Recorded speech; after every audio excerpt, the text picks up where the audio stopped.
മഹാദേവ്യൈ നമഃ. നമസ്കാരം.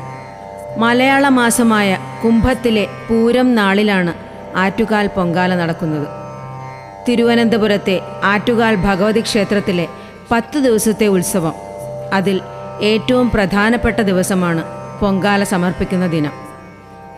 ലോകത്തിലേക്കും വെച്ച് എന്നു തന്നെ പറയാം.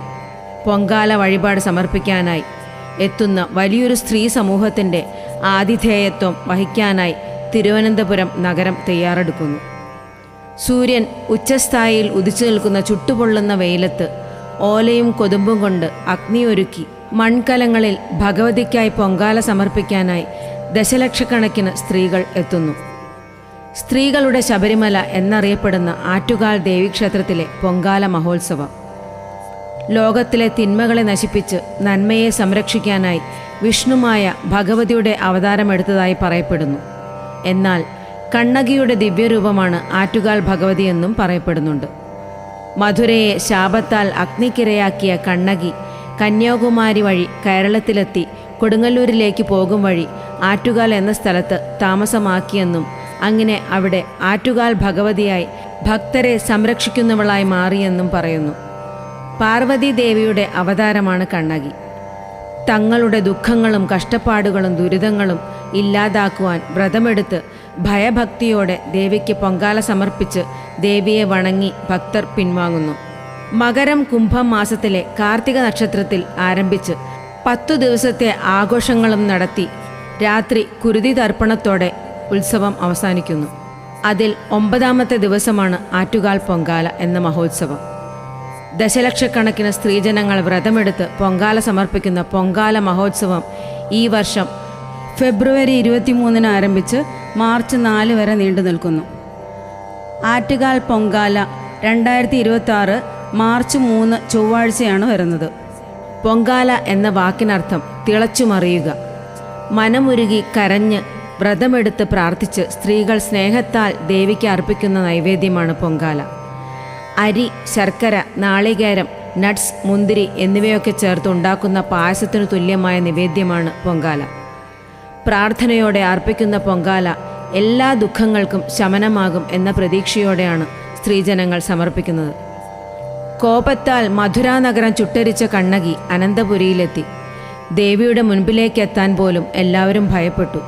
ഒടുവിൽ ഭഗവതിയുടെ ക്രോധഭാവം അടക്കാൻ ദേവിയോട് തന്നെ ഉള്ളുരുകി പ്രാർത്ഥിച്ചുകൊണ്ട് തിളച്ചു പൊങ്ങിയ പൊങ്കാല ദേവിയുടെ കാൽക്കൽ സമർപ്പിച്ചുവെന്നും അങ്ങനെ അന്നപൂർണേശ്വരിയായി മാറിയ ദേവി കോപമടങ്ങി ഭക്തർക്ക് ആശ്രയവും അഭയവും വരങ്ങളും നൽകുന്ന സർവാഭീഷ്ടദായിനിയായ ഭഗവതിയായി ആറ്റുകാലിൽ സാന്നിധ്യമുറപ്പിച്ചു. അന്നുമുതൽ പൊങ്കാല ഭഗവതിയുടെ ഇഷ്ടനൈവേദ്യമായി കണക്കാക്കി ഭക്തർ വ്രതമെടുത്ത് വർഷത്തിലൊരിക്കൽ പൊങ്കാല സമർപ്പിക്കുവാൻ ആരംഭിച്ചു. ഭൂമിയെ പ്രതിനിധീകരിക്കുന്ന മൺകലവും അരിയും, അത് വേവുന്നതിന് ഉപയോഗിക്കുന്ന ജലവും, ആകാശവും വായുവും, അരി തിളയ്ക്കാനായി അടുപ്പ് കൂട്ടുന്ന അഗ്നിയും ചേരുന്ന പഞ്ചഭൂതങ്ങളാണ് പൊങ്കാല. പഞ്ചഭൂതങ്ങൾ ഒന്നിച്ചു ചേർന്ന് തിളച്ച് ഒഴുകുന്ന പൊങ്കാല ആനന്ദമായും കണക്കാക്കുന്നു. കാർത്തിക നാൾ ദേവിക്ക് കാപ്പുകെട്ടി കുടിയിരുത്തുന്ന നാൾ മുതൽ ഉത്സവം ആരംഭിക്കും. പൂരം നാളിൽ പൊങ്കാല സമർപ്പിക്കാനുള്ള സ്ത്രീകളെ കൊണ്ട് ക്ഷേത്ര പരിസരങ്ങളെല്ലാം നിറയും. ഒരു മനസ്സോടെ ജാതിമത ഭേദമന്യേ പണമുള്ളവനും പാവപ്പെട്ടവനും ഒരുമിച്ച് അർപ്പിക്കുന്ന പൊങ്കാല. എല്ലാവരും ഒന്നായി അമ്മേ നാരായണ, ദേവി നാരായണ എന്ന് ജപിച്ചുകൊണ്ട് സമർപ്പിക്കുന്ന പൊങ്കാല. ദശലക്ഷക്കണക്കിന് മൺകലങ്ങളിൽ നിന്നും തിളച്ചുമറിയുന്ന പൊങ്കാല ഐശ്വര്യപ്രദമായ കാഴ്ച തന്നെയാണ്. തിരുവനന്തപുരം നഗരം ഭക്തിമയമാകുന്ന അത്ഭുതപൂർവമായ കാഴ്ച. പൊങ്കാല സമർപ്പിച്ച് പ്രാർത്ഥിച്ചാൽ മനസ്സിൽ ആഗ്രഹിക്കുന്ന കാര്യം നടക്കും എന്നാണ് വിശ്വാസം. പൊങ്കാലയ്ക്ക് ഒരാഴ്ച മുൻപേ വ്രതം ആരംഭിക്കണം. 2 നേരം കുളിച്ച് മത്സ്യമാംസാദികൾ വർജിച്ച് സസ്യാഹാരം മാത്രം കഴിച്ച് മനഃശുദ്ധിയോടും ശരീരശുദ്ധിയോടും കൂടിയാണ് വ്രതമെടുക്കേണ്ടത്. പൊങ്കാലയുടെ തലേ ദിവസം ഒരിക്കലൂണായി വേണം വ്രതമാചരിക്കാൻ. പൊങ്കാല ഇടുന്നതിന് മുൻപ് ക്ഷേത്രദർശനം നടത്തി പൊങ്കാല ഇടുവാനുള്ള അനുവാദം ചോദിക്കുക എന്നൊരു ചടങ്ങുണ്ട്. അതിനുശേഷം അടുപ്പിനു സമീപം ഗണപതിക്ക് വെക്കേണ്ടതാണ്. നിലവിളക്ക് തെളിയിച്ച് അതിനു മുന്നിൽ അവൽ, മലർ, പഴം, ശർക്കര, കൽക്കണ്ടം, മുന്തിരി എന്നിവയും കിണ്ടിയിൽ ജലവും വയ്ക്കുന്നു. പുതിയ മൺകലത്തിലാണ് പൊങ്കാല ഇടേണ്ടത്. മൺകലത്തെ ശരീരമായി സങ്കല്പിച്ച് അതിൽ തിളച്ചു മറിയുന്ന അരി അഹം കൊണ്ട് നിറഞ്ഞ മനസ്സായി കണക്കാക്കുന്നു. അങ്ങനെ തിളച്ചുമറിഞ്ഞ് അഹം എന്ന ഭാവം നശിച്ച് ശുദ്ധമായ മനസ്സിൽ ശർക്കര എന്ന മധുരമുള്ള ആനന്ദം നിറയുന്നു എന്ന സങ്കല്പത്തിലാണ് ശർക്കര ചേർക്കുന്നത്. അങ്ങനെ ശുദ്ധമായ മനസ്സോടെ അർപ്പിക്കുന്ന പൊങ്കാല ദുഃഖങ്ങളെയെല്ലാം ഇല്ലാതാക്കുന്നു. ക്ഷേത്രത്തിന് മുന്നിലുള്ള പണ്ടാര അടുപ്പിൽ തീ കത്തിച്ചതിനു ശേഷം അതിൽ നിന്നും പകർന്നു നൽകുന്ന തീ കൊണ്ട് മാത്രമേ മറ്റ് അടുപ്പുകൾ കത്തിക്കാൻ പാടുള്ളൂ. പൊങ്കാല അടുപ്പുകളിൽ തീ കത്തിച്ചതിനു ശേഷം മാത്രമേ ജലപാനം പോലും പാടുള്ളൂ. പൊങ്കാല കൂടാതെ വെള്ളച്ചോറ്, തെരളി അഥവാ കുമ്പിളപ്പം, മണ്ടപ്പുറ്റ് എന്നിവയും ഉണ്ടാക്കി നിവേദ്യമായി സമർപ്പിക്കാറുണ്ട്. അതിനുശേഷം ക്ഷേത്രത്തിലെ പൂജാരി തീർത്ഥം തെളിക്കുന്നതോടെ പൊങ്കാല സമാപിക്കുന്നു. പൊങ്കാല തിളച്ചു തൂകുന്ന ദിക്ക് കണക്കാക്കി ഫലവും പറയാറുണ്ട്. പൊങ്കാല തിളച്ചു തൂകുന്നത് ഏത് ദിക്കാണെന്നതനുസരിച്ച് വിചാരിക്കുന്ന കാര്യങ്ങളുടെ ഫലം കണക്കാക്കാം എന്ന് പറയുന്നു. കിഴക്കോട്ട് തിളച്ചു തൂകുന്നത് ഏറ്റവും ഉത്തമം, ആഗ്രഹിച്ച കാര്യം ഉടൻ നടക്കും എന്നർത്ഥം. വടക്കോട്ടായാൽ കാര്യം നടക്കാൻ അല്പം താമസിക്കും എന്നർത്ഥം. പടിഞ്ഞാറേക്കാണെങ്കിൽ കാര്യങ്ങൾ നടക്കാൻ വളരെയധികം ബുദ്ധിമുട്ടാണ് എന്നർത്ഥം. തെക്കോട്ടായാൽ ദുരിതങ്ങളും കഷ്ടപ്പാടുകളും മാറിയിട്ടില്ല എന്നാണ് ഫലം. അതിന് പ്രതിവിധിയായി ദേവീഭജനം, ദേവീപൂജ, വഴിപാടുകൾ എന്നിവയൊക്കെ ചെയ്യേണ്ടതാണ്. പൊങ്കാലയ്ക്കൊപ്പം തയ്യാറാക്കുന്ന വെള്ളനേദ്യം അഭീഷ്ടസിദ്ധിക്കും, തെരളി അഥവാ കുമ്പിളപ്പം അഷ്ടൈശ്വര്യങ്ങൾക്കും കുടുംബാഭിവൃദ്ധിക്കും, ശിരോസംബന്ധമായ അസുഖങ്ങൾക്ക് മണ്ടപ്പുറ്റും തയ്യാറാക്കി സമർപ്പിക്കുന്നു. പയറും അരിപ്പൊടിയും ശർക്കരയും ചേർത്തുണ്ടാക്കുന്നതാണ് മണ്ടപ്പുറ്റ്. ദേവീ മഹാത്മ്യത്തിലെ ദേവീ സൂക്തം പൊങ്കാലയ്ക്ക് തയ്യാറെടുക്കുന്നവർ ദിനവും ചൊല്ലുന്നത് ഏറ്റവും പുണ്യമാണ്. പൊങ്കാല സമർപ്പിക്കുമ്പോഴും ചൊല്ലേണ്ടതാണ്. ലളിതാ സഹസ്രനാമം എന്നിവയും ജപിക്കാം. പൊങ്കാലയ്ക്ക് മുൻപായി തോറ്റംപാട്ടുണ്ട്. പാണ്ഡ്യരാജാവിനെ വധിച്ച കണ്ണകിയുടെ കഥയാണ് തോറ്റംപാട്ടിലൂടെ അവതരിപ്പിക്കുന്നത്.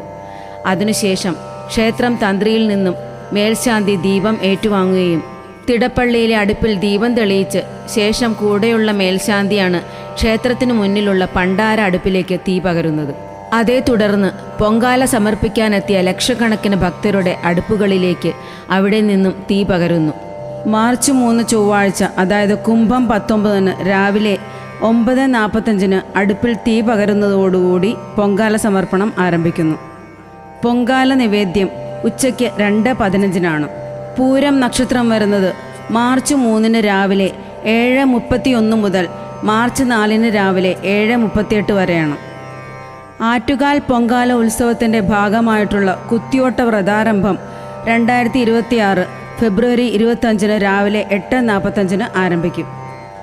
2026 ഫെബ്രുവരി 23 വൈകിട്ട് 5:30 ദേവിയെ കാപ്പുകെട്ടി കുടിയിരുത്തുന്നു.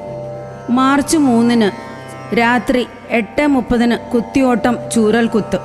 രാത്രി 10:45 ദേവിയെ പുറത്തെഴുന്നള്ളിക്കുന്നു. മാർച്ച് 4 രാവിലെ 8 മണിക്ക് ദേവിയെ അകത്തെഴുന്നള്ളിക്കുന്നു.